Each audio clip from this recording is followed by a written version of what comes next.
What is up, everybody? My name is Harry and you are watching Pharmaquatics. Here you'll find tips, reviews, and research-based best practices for all you casual keepers out there. Today we are going to be talking about every single thing you need to know about diamond eye, specifically in betta fish. And I know it's pronounced betta, but I'm going to say beta.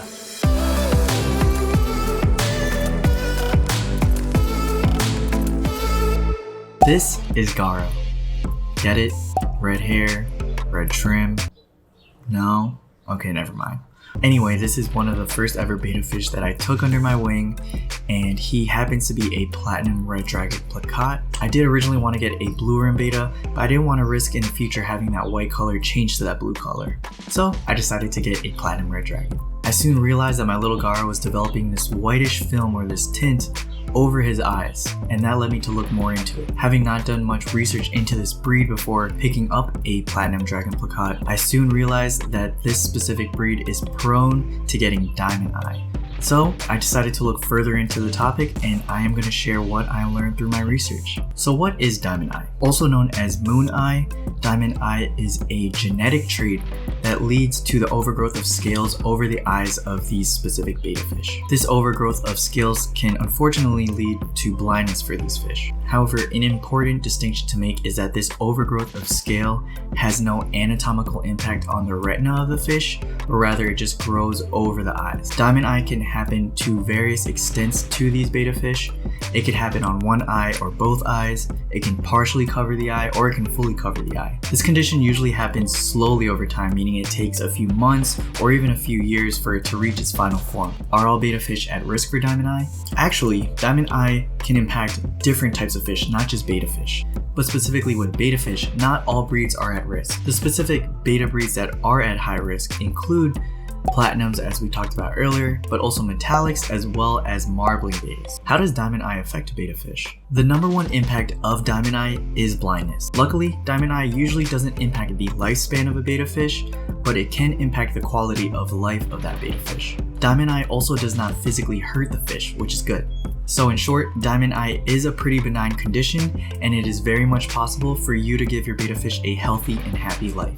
Why does diamond eye happen specifically for these breeds? This condition is resultant from what is called selective breeding, specifically with those platinums and those metallics. They want those characteristics that come with those scales. However, one of the downsides of these specific types of scales is that overgrowth. So unfortunately, the overgrowth of scales is an unwanted trait, but it just happens to spread through the genetic lines of these types of breeds.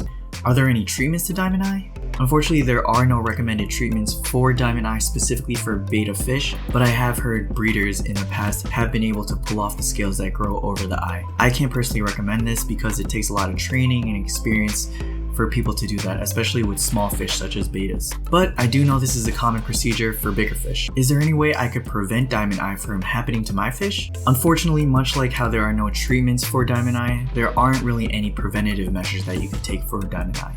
I have heard that people recommend adding almond leaves or banana leaves into the water because it's known to thin out the scales that grow over the eyes, but this data has been conflicting with other people's reports, and there's no way that you could selectively thin out the scales over the eyes and not just throughout the entire body, so I can't recommend this either.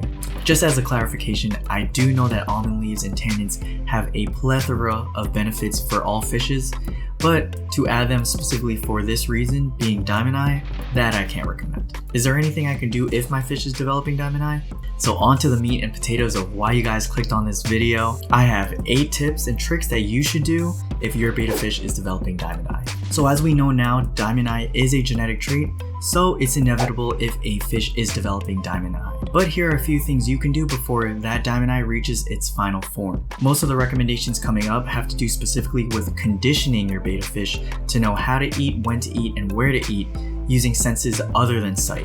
Tip 1 is to establish a feeding spot for your fish by feeding it in the same spot of your tank every single day. Betta fish are known to be very intelligent amongst fish keepers, so by feeding them consistently in the same spot, you're establishing a routine for the betta fish to follow so that they know where to find food. Tip number 2 is to shine a flashlight very briefly at the fish before you feed them so that they can associate that flash of light to food. And I gotta really emphasize that just shine it very briefly into the eyes of the fish so that it is as minimally invasive as possible for the fish. Tip number 3 is to lightly tap your tank's glass before you feed your fish so that they can associate that tap with feeding time. Tip 4 is to use feeding rings. Feeding rings accomplish 2 things. Not only are they usually bright colors and provide a contrast that allow your fish to see it easily, but they also force you to feed in a specific spot in the tank every single time. So again, establishing that routine for the fish. Tip number 5 is to use brightly colored foods such as bloodworms or these betamin pellets that I personally use. Foods such as the fluval bug bites might not be a good option because they are very neutral in color, so they might be hard for your fish to find. Tip number 6 is to refrain from rescaping your tank. While I know it is tempting to rescape your tanks when you get bored of them, it's important specifically for fish with diamond eye to keep their surroundings constant and familiar so that they can maintain a good understanding of their surroundings. Speaking of aquascapes, tip number 7 is to make sure that anything that you put in your tank is soft and non-jagged. We all know that fish in general can be easily spooked, so if a blinding betta is spooked, they might go in every which way direction. So we want to make sure that if they do bump into their surroundings, it doesn't consist of anything that can potentially harm them. This is a rule for betta fish in general, but it's even more so important for blinding bettas to make sure that you stock your tank with real plants. But if you decide to go the fake plant route, make sure it is a silk plant as opposed to that cheap plastic plant that you find in big box stores. And with regard to your hardscape, make sure that there are no jagged areas on those rocks, so use rocks that have a smooth edge to them, such as elephant skin or maybe even dragonstone.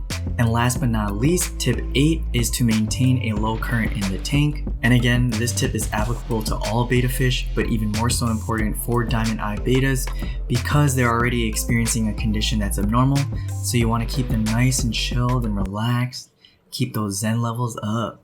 Yeah. So that is it. I hope you found those 8 tips helpful, and if you take those 8 tips into consideration, it is very much so possible for you to give your betta fish a normal, healthy, happy life. And as I always do, I link down below the article that I wrote that basically says what I said in this video. Feel free to use that as a quick reference guide, or for those of you who prefer to read as opposed to watching, link down below. Check it out. Be sure to like, share, comment, and subscribe down below. And comment down below if I missed any other interventions for diamond eye. I'll catch you guys in the next one. Peace!